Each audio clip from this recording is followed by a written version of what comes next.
Black మనీని white గా మార్చే స్కెచ్ అక్రమంగా కూడగట్టిన కోట్లాది రూపాయలు మూడో కంటికి తెలియకుండా మార్చేసే ప్లాన్. పెద్ద నోట్ల రద్దుతో ప్రధానమంత్రి మోదీ షాకింగ్ నిర్ణయం తీసుకుంటే ఆ కాస్త టైంలోనూ ముసద్దిలాల్ జ్యువెలర్స్ మాస్టర్ ప్లాన్ వేసింది.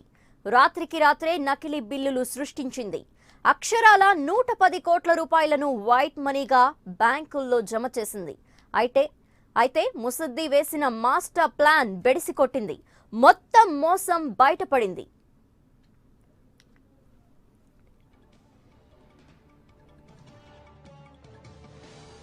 పెద్ద నోట్ల రద్దు సమయంలో Musaddilal gems and jewellers private limited తన సిస్టర్ కంపెనీలైన Musaddilal gems and jewellers, Vaishnavi billion private లిమిటెడ్లను అడ్డం పెట్టుకుని అక్రమాలకు పాల్పడింది. రాత్రికి రాత్రే కోట్ల విలువైన బోగస్ అడ్వాన్స్ పేమెంట్ రసీదులు సృష్టించి బోగస్ రసీదులు, ఆధార్ కార్డుల నకళ్లను వాటికి జత చేసింది. మొత్తంగా అప్పటికప్పుడు 110 కోట్ల రూపాయల అక్రమ లావాదేవీలు సృష్టించింది. ఈ మొత్తాన్ని హైదరాబాద్ పంజాగుట్టలోని ఎస్బీఐ, బంజారాహిల్స్ లోని యాక్సిస్ బ్యాంకుల్లో డిపాజిట్ చేసింది. ముసద్దిలాల్ యాజమాన్య దందాపై ఆదాయపు పన్ను శాఖ అధికారులు సిసిఎస్ లో ఫిర్యాదు చేయడంతో కేసు గుట్టు బయటపడింది. ముసద్దిలాల్ సంస్థ చేసిన మోసాలకు సంబంధించిన అన్ని ఆధారాలను పోలీసులు సేకరించారు. ఈ కుంభకోణంలో 80 కోట్ల మేర అష్టలక్ష్మి గోల్డ్, శ్రీ బాలాజీ గోల్డ్ సంస్థల ఖాతాల్లోకి మళ్లినట్లు పోలీసులు తేల్చారు. ముసద్దిలాల్ తో పాటు దాని అనుబంధ సంస్థలు, కుంభకోణంతో ప్రమేయం ఉన్న సంస్థలు, కైలాష్ గుప్తా సహా కొందరు యజమానుల ఇళ్లపై ఏకకాలంలో 4 చోట్ల ఈడీ సోదాలు నిర్వహించింది. ఈ సోదాల్లో లభించిన 82.11 కోట్ల రూపాయల విలువైన 145.89 కేజీల బంగారాన్ని సీజ్ చేసినట్లు ఈడీ అధికారులు తెలిపారు. ముసద్దిలాల్ జ్యువెలర్స్ యజమాని కైలాష్ గుప్తా, బాలాజీ గోల్డ్ భాగస్వామి పవన్ అగర్వాల్, అష్టలక్ష్మి గోల్డ్ యజమాని నీల్ సుందర్ థరోడ్, చార్టెడ్ అకౌంటెంట్ సంజయ్ సర్దాలను పోలీసులు అదుపులోకి తీసుకున్నారు.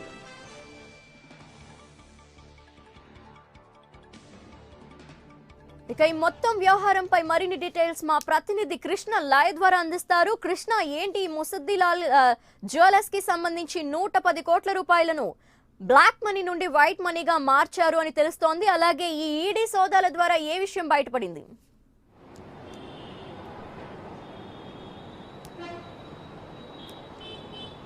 ధనలక్ష్మి, ఏదైతే ముసద్దిలాల్ వ్యవహారానికి సంబంధించి గత 4 రోజులుగా ఇటు హైదరాబాద్ అనే కాకుండా అటు విజయవాడ, చెన్నై, బెంగళూరుతో పాటు అన్ని ప్రాంతాలలో దేశవ్యాప్తంగా ఉన్న వారి అన్ని శాఖలు ఏవైతే ముసద్దిలాల్ పేరు ఉన్నప్పటికీ కూడా బినామీ సంస్థలపైన కూడా ఈడీ అధికారులు దాడులు నిర్వహించడం జరిగింది. ఇందులో దాదాపు సుమారు 82 కోట్ల రూపాయల విలువ చేసే ఆ బంగారాన్ని ఈడీ అధికారులు అటాచ్మెంట్ చేయడం జరిగింది. గతంలో ఏదైతే ఈ నోట్ల రద్దు అనే వ్యవహారం జరిగినప్పుడు ఆ రద్దు వ్యవహారంలో 110 కోట్ల రూపాయల నల్లధనాన్ని ముసద్దిలాల్కి సంబంధించిన యాజమాన్యము దాన్ని 5200 నకిలీ బిల్లులు తయారు చేసి దాన్ని నల్లధనాన్ని కాస్త తెల్లధనంగా మార్చి యాక్సిస్ బ్యాంక్ తో పాటు ఎస్బీఐ బ్యాంకులో దాంట్లో జమ చేయడం జరిగింది. దీనిపైన అప్పట్లో ఈ వ్యవహారాన్ని పసిగట్టి వెంటనే అటు ప్రభుత్వానికి సంబంధించిన కొంతమంది అధికారులు వారిని సిసిఎస్ పోలీసులు, హైదరాబాద్ పోలీసులను అప్రమత్తం చేశారు.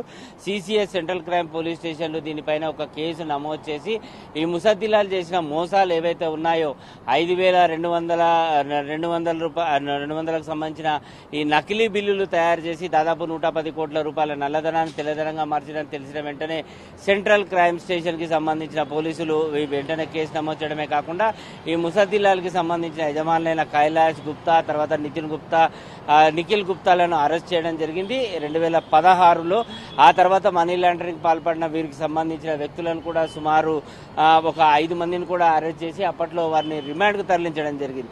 సో ఈ నేపథ్యంలోనే ఎప్పుడైతే సిసిఎస్ పోలీసులు కేసు నమోదు చేసి అటు ఎస్బీఐ, పంజాగుట్టలో ఉన్న ఎస్బీఐ బ్యాంక్తో పాటు బంజారాహిల్స్లో ఉన్న యాక్సిస్ బ్యాంక్లో ఈ 110 కోట్ల రూపాయల నల్లధనాన్ని జమ చేయడం జరిగిందో వాటిని బ్యాంక్ అకౌంట్లను కూడా ఫ్రీజ్ చేసిన తర్వాత ఈడీ ఎన్ఫోర్స్మెంట్ డైరెక్టరేట్ అధికారులు దీనిపైన ఫోకస్ పెట్టడం జరిగింది.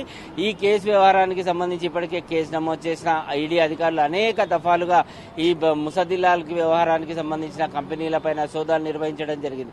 ఎక్కడ చూసినా ఆ బిల్లుల వ్యవహారానికి సంబంధించి ఇక్కడ జరిగిన అమ్మకాలకు సంబంధించి చాలా తేడాలు ఉండడమే కాకుండా ఈ 110 కోట్ల రూపాయల నల్లధనాన్ని తెల్లగా మార్చిన తర్వాత వాటిని ఆ బాలాజీ ఆ తర్వాత శ్రీ వైష్ణవి అనే కంపెనీలకు వాటిని డైవర్ట్ చేసినట్లుగా కూడా ఈడీ అధికారులకు స్పష్టంగా ఆధారాలు దొరకడం జరిగింది. ఈ నేపథ్యంలోనే గత 4 రోజులుగా ఈ ఏదైతే ముసద్దిలాల్ సంబంధించిన జ్యువెలర్స్ ప్రైవేట్ లిమిటెడ్ ఆ తర్వాత ముసద్దిలాల్ జ్యువెల్స్ అండ్ జెమ్స్ ఆ తర్వాత డైమండ్స్ అనే కంపెనీతో పాటు Shri Vaishnavi bullion private limited అనే 3 కంపెనీల వ్యవహారానికి సంబంధించిన వాటిలో ఈడీ అధికారులు సోదాలు చేసి చాలా కీలకమైన డాక్యుమెంట్లు కూడా స్వాధీనం చేసుకోవడమే కాకుండా 82 కోట్ల రూపాయల బంగారు ఆభరణాలను కూడా ఈడీ అధికారులు అటాచ్ చేయడం జరిగింది. కృష్ణ, అలాగే అష్టలక్ష్మి గోల్డ్ అలాగే బాలాజీ గోల్డ్ కూడా అనుబంధ సంస్థలుగా ఉన్నట్టు తెలుస్తోంది. సో ఎంత మేరకు భాగస్వామ్యం ఉంది వీటికి?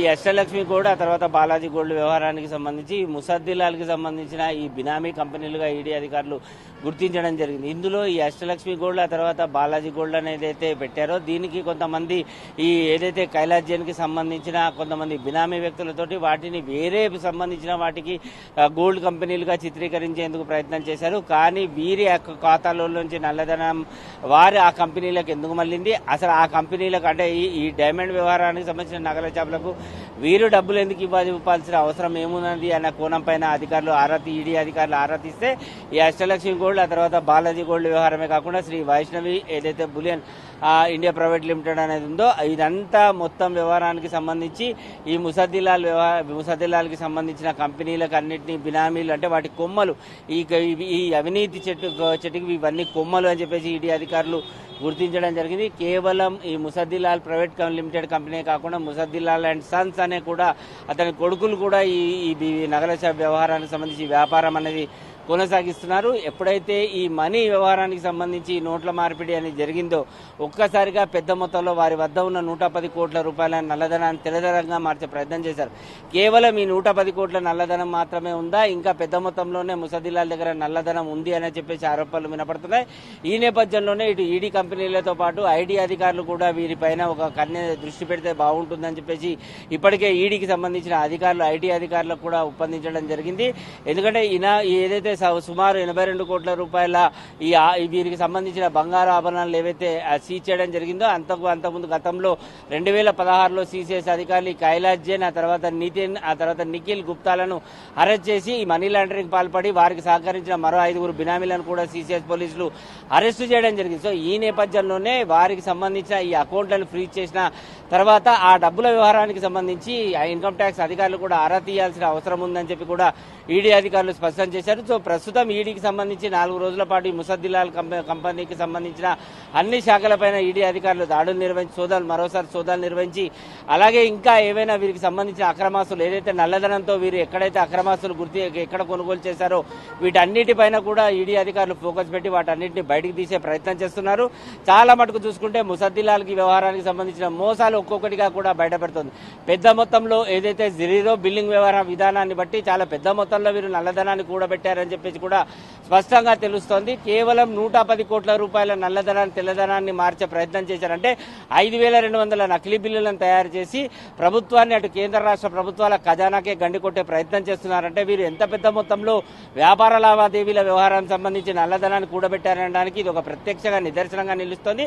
ఒకవేళ కనుక కేంద్ర ప్రభుత్వం కనుక ఈ నల్లధనం వ్యవహారానికి అంటే ఏదైతే నల్లధనాన్ని అంతా బయటికి తీయాలన్న ఉద్దేశంతో ప్రభుత్వం ఈ నోట్ల మార్పిడి వ్యవస్థ కనుక తీసుకురావడం జరిగిందో సాధారణంగా స్విస్ బ్యాంక్ లో ఉన్న నల్లధనాన్ని బయటికి తేవాలన్న ఉద్దేశంతో కేంద్ర ప్రభుత్వం ఈ నోట్ల మార్పిడి వ్యవహారం చేస్తే ముసద్దిలాల్కి సంబంధించిన నల్లధనం అనేది ఒక్కసారిగా బయటికి రావడం జరిగింది. 110 కోట్లే కాదు నోట్ల మార్పిడి వ్యవహారానికి సంబంధించి జరిగినప్పుడు ఈ ముసద్దిలాల్ కంపెనీ అనేది సంబంధించి చాలా పెద్ద మొత్తంలో జీరో బిల్లింగ్ విధానంతో మొత్తం పెద్ద మొత్తంలో ఈ నల్లధనాన్ని ఇక్కడ సంపాదించింది.